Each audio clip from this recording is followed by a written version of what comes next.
só, hoje vamos dar início ao estudo da química orgânica, a famosa química dos compostos do carbono. E para entender como é que tudo começou, vamos dar uma olhada no histórico.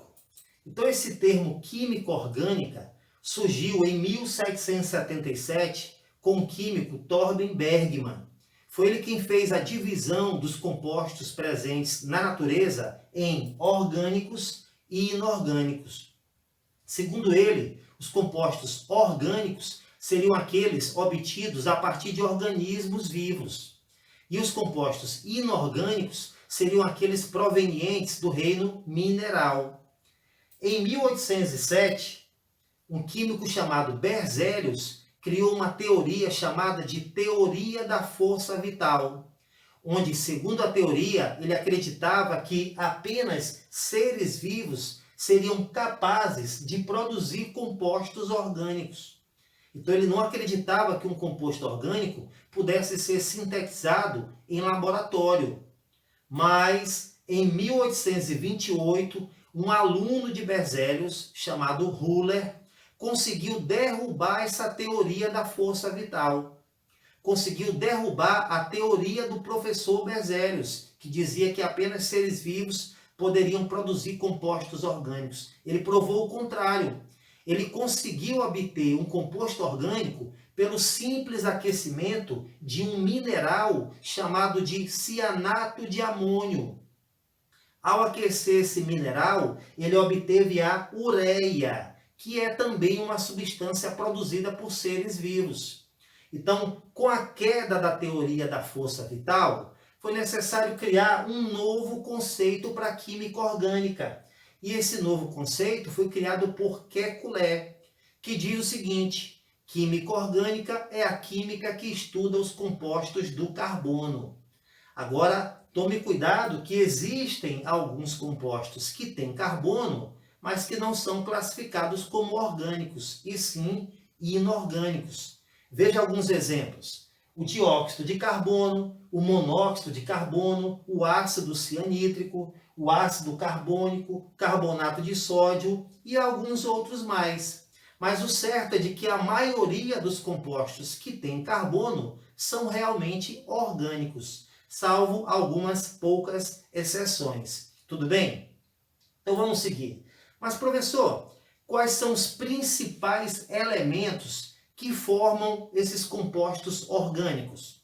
Então, esses elementos são chamados de elementos organógenos. São eles: hidrogênio, oxigênio, nitrogênio e carbono.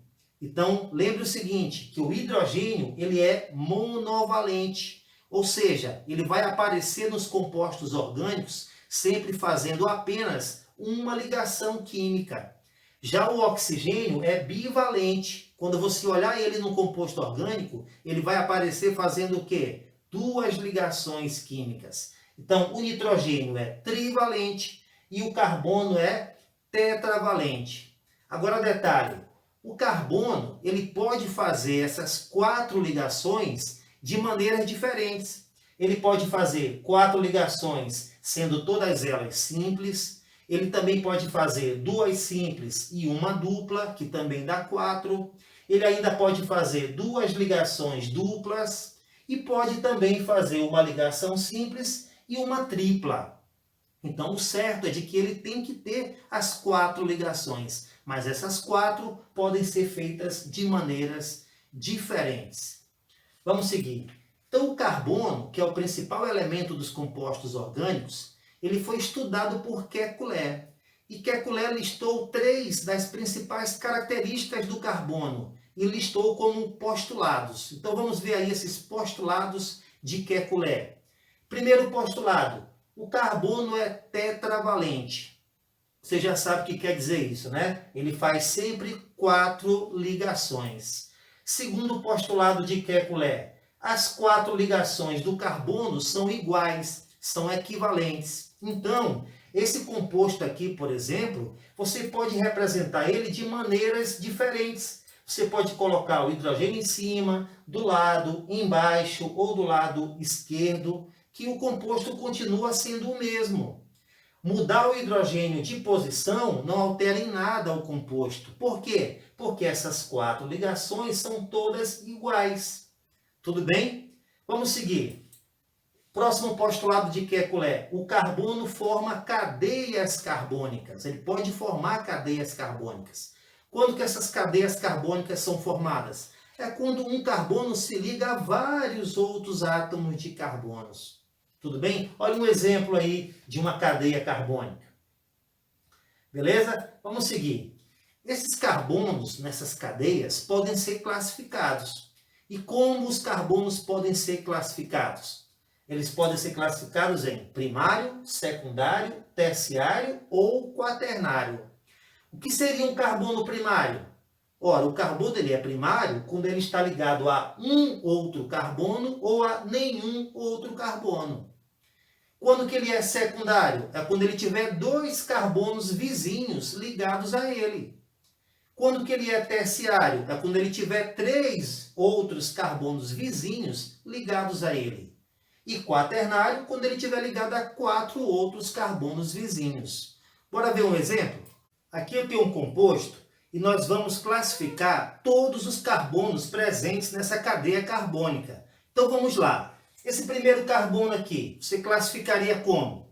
Ele é primário. Por quê? Porque ele só tem um carbono vizinho ligado diretamente a ele. Então ele é primário. O próximo carbono, ele é quaternário. Por quê? Porque ele tem 4 carbonos vizinhos ligados diretamente a ele. Então ele é quaternário. O próximo carbono, ele é terciário. Por quê? Porque ele só tem 1, 2, 3 carbonos vizinhos ligados diretamente a ele. Isso daqui não é carbono, então não conta. Só conta esse aqui, ó. 1, 2, 3. Então ele é terciário. O próximo, esse carbono aqui, ele é secundário. Por que secundário? Porque ele tem apenas 2 carbonos vizinhos ligados diretamente a ele. Olha só, 1, 2. Isso aqui não é carbono, então não conta. Tudo bem? O próximo carbono, ele é o carbono da extremidade. E os carbonos das extremidades, das pontas, são sempre primários. Por quê? Porque esses carbonos das extremidades, eles vão ter apenas um carbono vizinho ligado diretamente a ele. Então esse carbono aqui, ó, também é um carbono da extremidade, da ponta, logo ele também vai ser primário. A mesma coisa esse, também é um carbono da extremidade, então ele também é primário. E esse daqui também é um carbono primário, porque ele só tem um carbono vizinho ligado diretamente a ele. Tudo bem?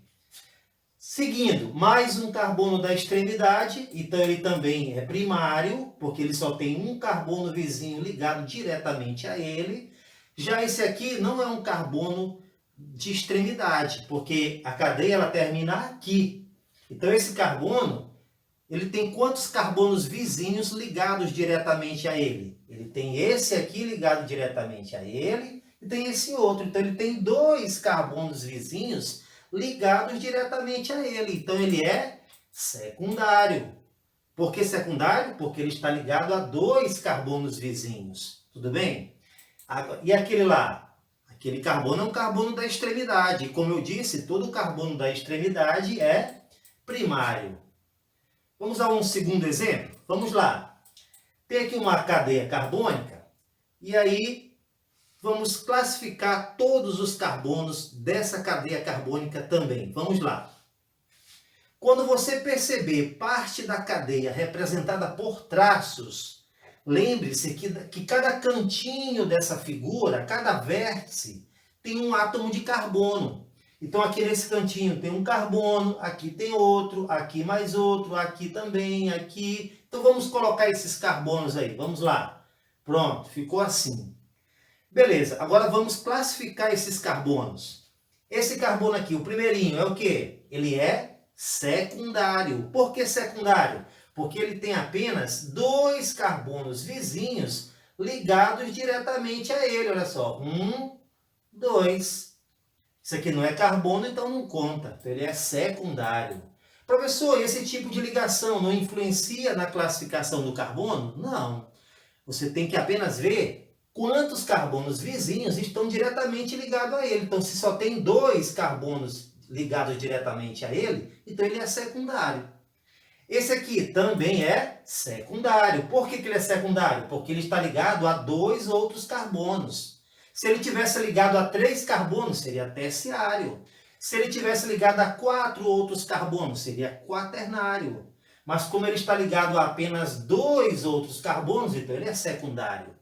Então a mesma coisa, esse também é secundário. Lembre-se que essa ligação dupla aqui não influencia em nada. Esse carbono aqui vai ser o quê? Terciário. Por que terciário? Porque ele tem 3 carbonos vizinhos ligados a ele. Olha só, 1, 2, 3. Esses 3 carbonos vizinhos estão ligados diretamente a ele. Então ele é terciário. O próximo é secundário e esse aqui também é secundário. Tudo bem? Então é simples, ó. Carbono primário, ele só tem um outro carbono ligado diretamente a ele. Carbono secundário, ele está ligado a 2 outros carbonos. Terciário está ligado a 3 outros carbonos. E o quaternário está ligado a 4 outros carbonos. Então vamos seguir. Esse carbono aqui, ele é o quê? Secundário. Por quê? Porque ele está ligado a esses 2 outros carbonos. Então ele é secundário. Tudo bem? Seguindo, e esse aqui, ele é também secundário, porque ele tem um carbono vizinho ligado diretamente a ele, outro carbono vizinho, já são 2 vizinhos. Já isso aqui não é carbono, então não conta. Então ele é secundário, ele só está ligado a 2 outros carbonos vizinhos. Esse daqui, se classificaria como? Ele é primário. Por que primário? Porque ele só tem um carbono vizinho ligado diretamente a ele. Isso aqui não é carbono, então não conta. Isso aqui também não é carbono, então não conta. E aí, você achou fácil? Se achou, beleza. Vamos seguir treinando, firme nos estudos. Aquele abraço, saúde, felicidade e fui!